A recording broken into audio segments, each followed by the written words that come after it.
Hey, what's up, everybody? Chris Mechanic here. I'm co-founder, CEO here at Web Mechanics. Today, I want to talk with you about content marketing. You know, obviously, it's hot. It's all the rage. Everybody's doing it. It's great. If you know me, you know that I kind of like have a tendency toward the tactical side of things. So I like to talk about sort of quick wins and hacks.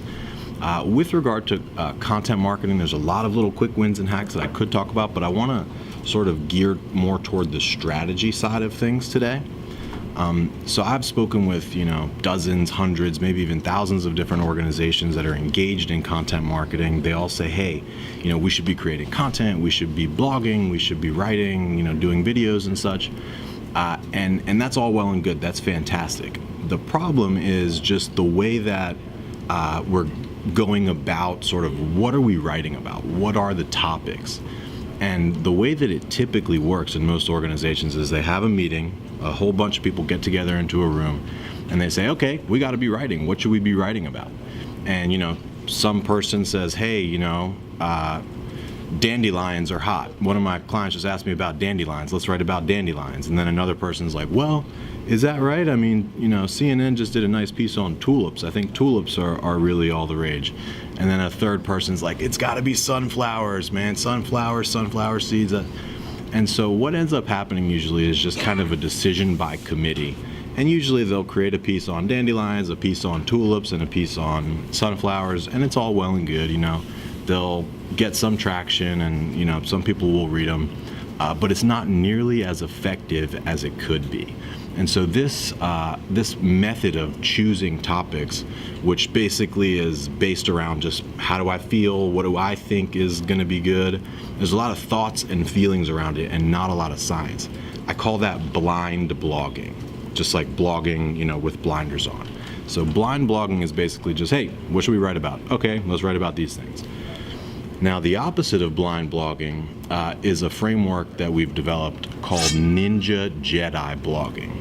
Very technical term, but Ninja Jedi blogging is basically the opposite of blind blogging, whereby you're using advanced keyword research methods and market research, essentially, to determine what the topics are.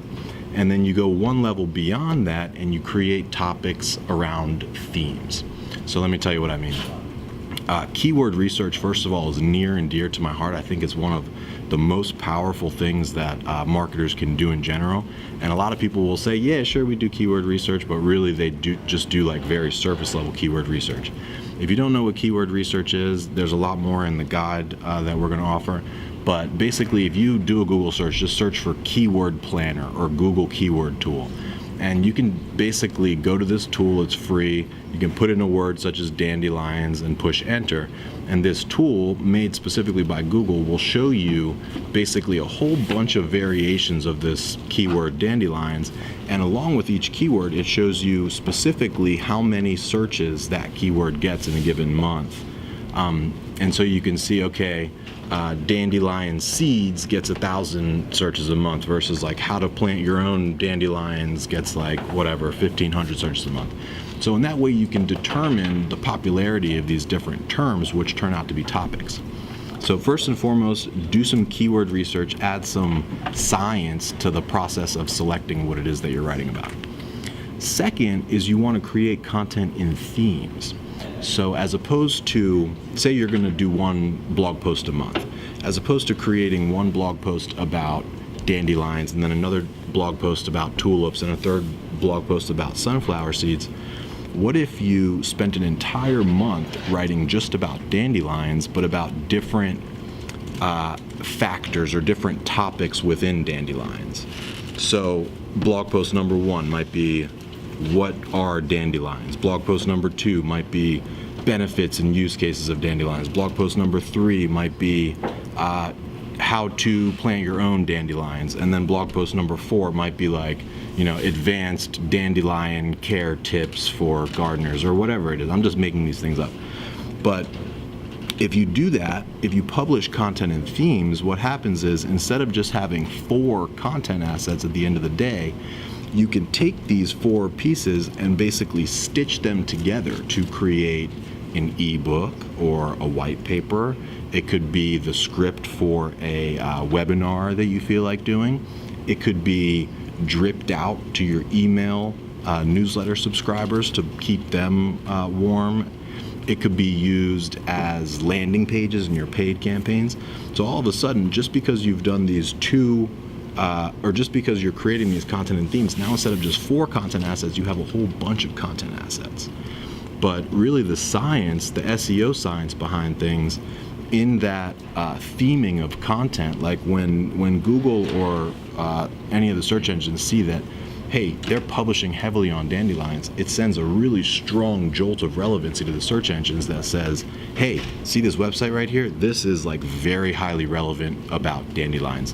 Therefore, show them in the searches more often when people are searching about dandelions.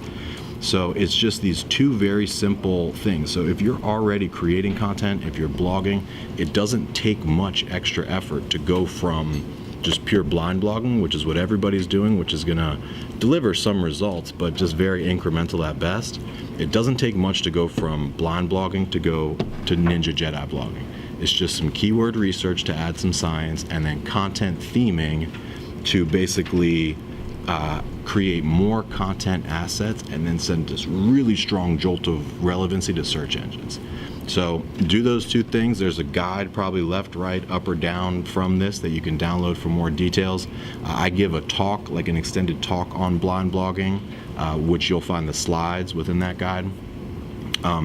So check it out, put in that little bit of extra effort, and you're gonna see results are just gonna start skyrocketing, and you can thank me later.